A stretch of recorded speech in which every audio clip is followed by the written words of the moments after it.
Good morning, everyone. Welcome to Carvey Morning Moves. Markets opened sharply lower, tracking a sell-off in global markets amid growing concerns over the US elections. The opinion poll suggests a neck-to-neck competition between the two and possibility of Trump victory rises. Given uncertainty on the Republican candidate stands on several issues including foreign policy, trade relations and immigrants, while Clinton is viewed as a candidate of the status quo. It seems that the volatility will rise until the expectations on US election results is really factored in. The Federal Reserve kept interest rates unchanged on Wednesday in its last policy decision before the US election, but signaled it could hike December as the economy gathers momentum and inflation picks up.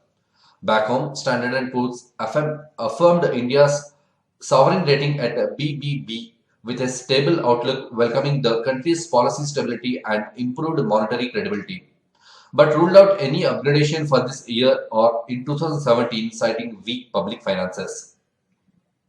After opening gap down, selling pressure continued throughout the day, and lastly, Nifty shut the shop at 8514 with a loss of 112.25 points, that is 1.3% on closing basis. Breadth of the market was very weak. Technically, Nifty failed to hold 8600 levels, holding below its short to medium term moving averages, and momentum is fading away, exhibiting underlying weakness.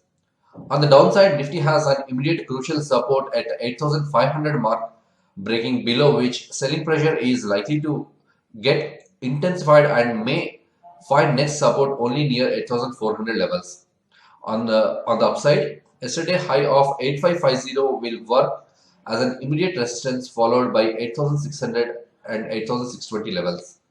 For the day, we recommend traders to sell Nifty below 8500 levels for the lower side target of 8430 8440 levels, with a stop loss placed above 8550 levels in spot. For the day, we recommend to buy Hindalco around 155 to 156 with a stop loss of 153 for a target of 161, and to buy Dabur around 294 to 295 with a stop loss of 291 for a target of 301, and to buy NTPC with a stop around 155 to 156 with a stop loss of 153 for a target of 161, and to sell Bank of Baroda below 149 for a target with a stop loss of 152 and for a target of 145, and to sell Aroforma around 789 790 with a stop loss of 802 for a target of 774. Thanks everyone. Have a nice trading session.